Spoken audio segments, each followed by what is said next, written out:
আমি আল্লাহ তোমারে জানিয়ে দিলাম, তুমি কাজে লাগাও বা নষ্ট করো হায়াতটাকে, আমল করো কিংবা নাফরমানি করো, আনুগত্য করো আর অবাধ্যতা করো, তুমি মনে রাখো এই অবস্থাতেই একদিন তোমার ওয়াজাআত সাকরাতুল মাউতি বিল হক, সত্য সত্য কাজে লাগাও আর বরবাদ করো, একদিন সত্যি সত্যি তোমার মৃত্যু যন্ত্রণা চলে আসবে, মৃত্যুর সময় হয়ে যাবে।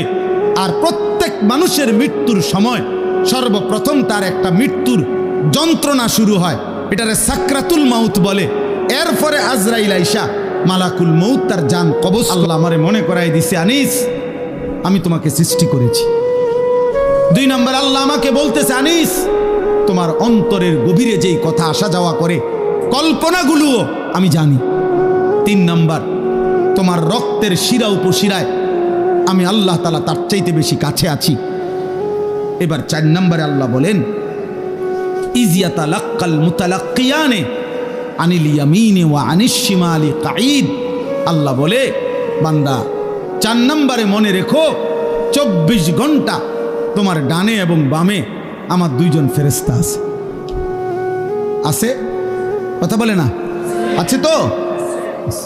ওরা লিখছে। এই 4টা হল।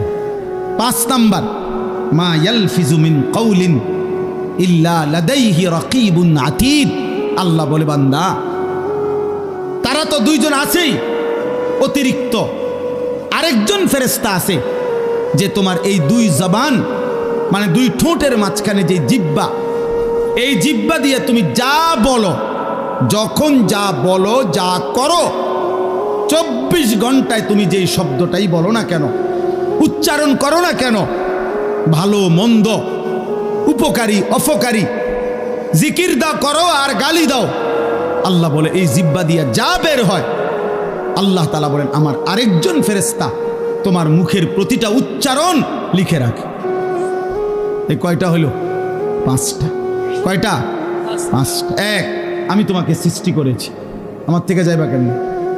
2, তোমার অন্তরের গভীর বিষয়টা আমি জানি, আমার থেকে লুকাবা কেন? 3, আমি তোমার রক্ত প্রবাহিত শিরা উপশিরা তার চাইতে বেশি নিকটে আছি, তুমি আমাকে লুকাবা কেন? 4, আমার 2 জন ফেরেশতা 24 ঘন্টা তোমার পাশে আছে, তুমি তাদের ফাঁকি দিবা কেন? 5, আমার একজন ফেরেশতা তোমার জবানের সমস্ত উচ্চারণ লিখে রাখতেছে, তাকে আড়াল করবা কেমন? এবার আল্লাহ বলেন, শেষ কথা হলো এই, আল্লাহ তাআলা বলেন, ওয়াজাআত সাকরাতুল মাউতি বিল হক। বান্দা এই আমি দেখতেছি, আমি জানি, আমি তোমার কাছে আছি, আমার 2 জন ফেরেশতা, আমার একজন পৃথক জবানের কথা লেখার ফেরেশতা, এই পুরা তত্ত্বাবধানের ভিতরেই আমি আল্লাহ তোমারে জানিয়ে দিলাম, তুমি কাজে লাগাও বা নষ্ট করো হায়াতটাকে, আমল করো কিংবা নাফরমানি করো, আনুগত্য করো আর অবাধ্যতা করো, তুমি মনে রাখো এই অবস্থাতেই একদিন তোমার ওয়াজাআত সাকরাতুল মাউতি বিল হক, সত্য সত্য কাজে লাগাও আর বরবাদ করো, একদিন সত্যি সত্যি তোমার মৃত্যু যন্ত্রণা চলে আসবে, মৃত্যুর সময় হয়ে যাবে।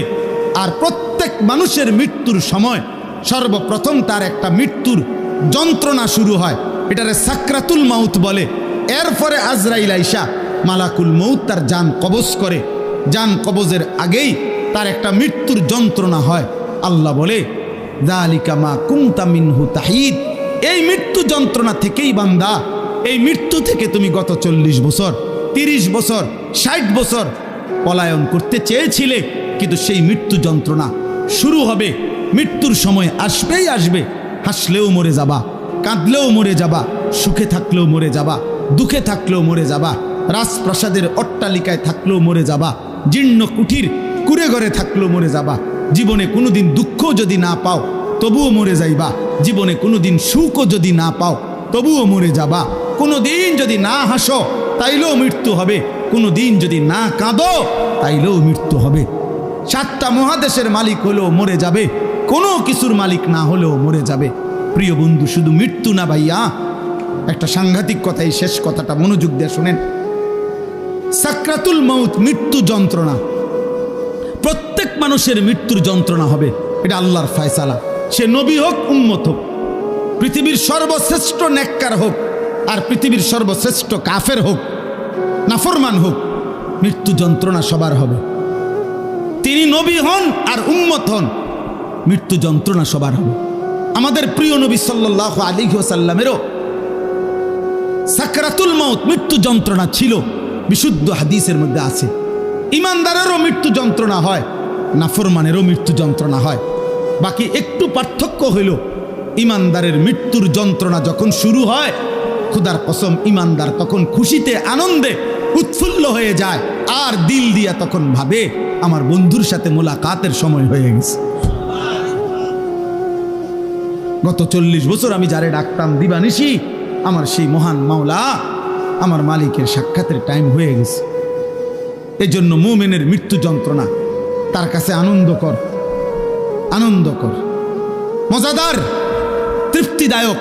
কারণ সে বুঝে এবার আমার মাহবুব, এবার আমার মাওলা, এবার আমার আল্লাহর সাথে আমার সাক্ষাৎ হবে।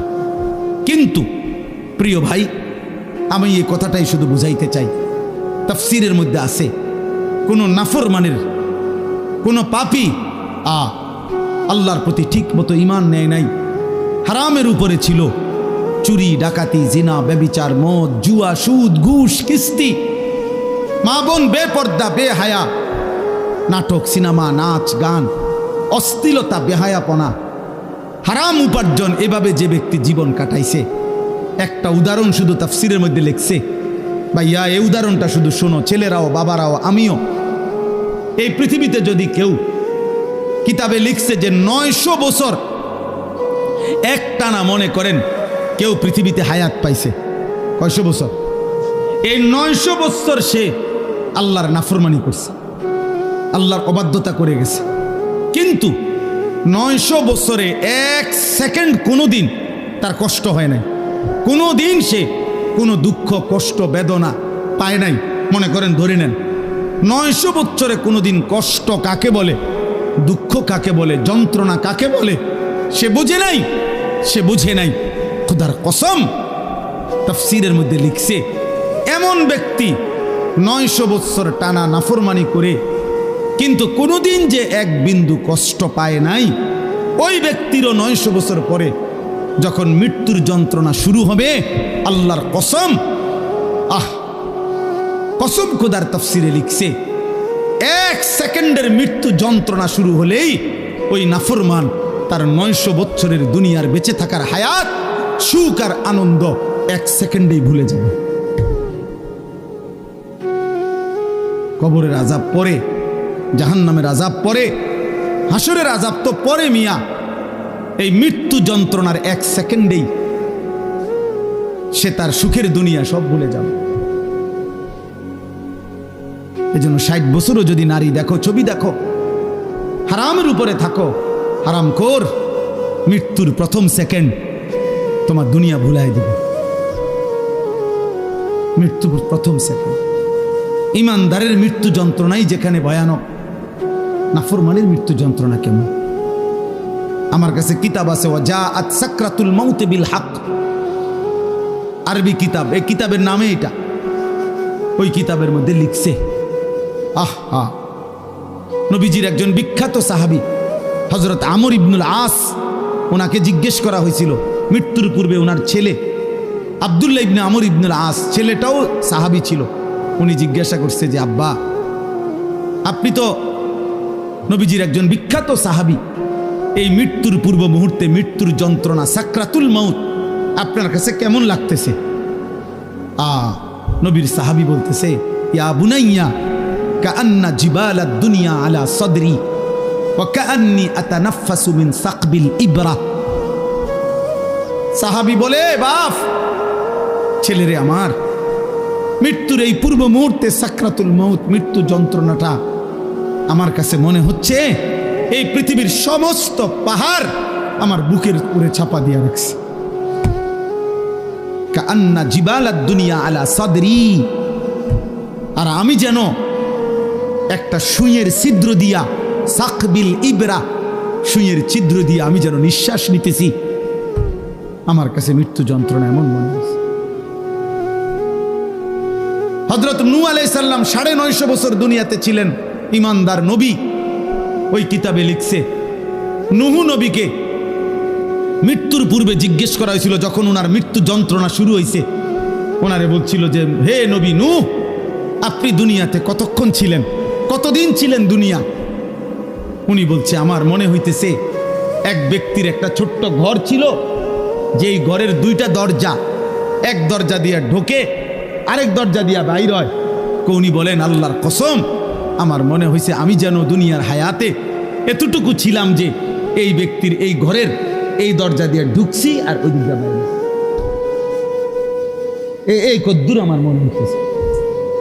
অথচ কয় বছর? 9.5 বছর। উনি বলতেছেন আমার এখন কখন? সাকরাতুল মউতের সময়। প্রিয় ভাই, নবীর যদি হয় এমন, সাহাবার যদি মনে হয় এমন, তো তোমরা যারা নামাজ পড়ছো না দোস্ত, তোমাদের কি মনে হবে? হারামখোর আপনার কি মনে হবে? এই সুদখোর, কিস্তিখোর, হারামখোর, কেমনে মৃত্যুর ওই প্রথম সেকেন্ডের যন্ত্রণা কেমনে সইবেন? আম্মা জান আয়েশা রাদিয়াল্লাহু তাআলা আনহা বলছে রাসূলুল্লাহ সাল্লাল্লাহু আলাইহি সাল্লাম সাকরাতুল মউতের সময় নবীজি সাল্লাল্লাহু আলাইহি সাল্লাম বারবার পানি দিয়া নিজের হাত মুবারক নিজের চেহারা মুছতেছিলেন আর বলতেছিলেন আল্লাহুম্মা আইন্নি আলা সাকারাতিল মউত। নিষ্পাপ নবী, মাসুম নবী, এক যাররা যার কোনো গুনাহ নাই, সেই নবী রাহমাতুল লিল আলামিন নবী, তিনি আল্লাহর কাছে বলতেছিলেন মৃত্যুর পূর্বে, আল্লাহ মৃত্যুর এই যন্ত্রণার মুহূর্তে আপনি আমার সাহায্য করেন। নবীজির দোয়া, এটা বিশুদ্ধ হাদিস। নবীজি বলতেছিলেন, বারবার কালেমা পড়তেছিলেন, লা ইলাহা ইল্লাল্লাহ ইন্না লিল মাউতি সাকারাত। আল্লাহ আপনি ছাড়া কোনো ইলাহ নাই, আল্লাহ মৃত্যুর বড় যন্ত্রণা, মাওলা মৃত্যুর বড় যন্ত্রণা। আপনি কে? আমাদের কি হবে ভাইয়া? এই শেষ আমার কথা, শেষ আমার চাচারা, বাবারা, হ্যাঁ আপনার আমল আপনি ঠিক করেন। 60 বছর বিড়ি খাইতে খাইতে কবরে যাইবেন, একটা গরু জবাই করিয়া গেরাম খাবাইয়া আপনারে বেহেস্ত দিয়ে দিব। হ্যাঁ হ্যাঁ 41 দিনের দিন গেরাম খাবাইয়া 3 গরুর রূপে বর করে আপনি বেহেস্তে যাইবেন গা। কি ভাবছেন চাচা? মস্কারি নাকি? আখেরাত মস্কারি, আখেরাত খামখেয়ালি। আপনার 60 বছরের সুদ, আপনার 60 বছরের কিস্তি, আপনার 60 বছরের বিড়ি, আপনার 60 বছরের গালি, আপনার 60 বছরের টেলিভিশনের নাচ গান, আপনার 60 বছরের নাটক সিনেমা দেখা, আপনার 60 বছরের চা দোকানের আড্ডা, 40 দিন পরে মানুষ 200 মেহমানদারি কইরা খালাস করলো, খালাস।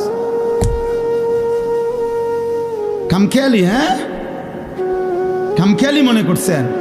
আখেরাত, আখেরাতকে আমরা খামখেয়ালি মনে করছি। অসুবিধা নাই, মানে ওটা মনে করছে অসুবিধা নাই, আমার ফুতাইতে আছে, গরু জবাই করে গেরাম খাবাইব।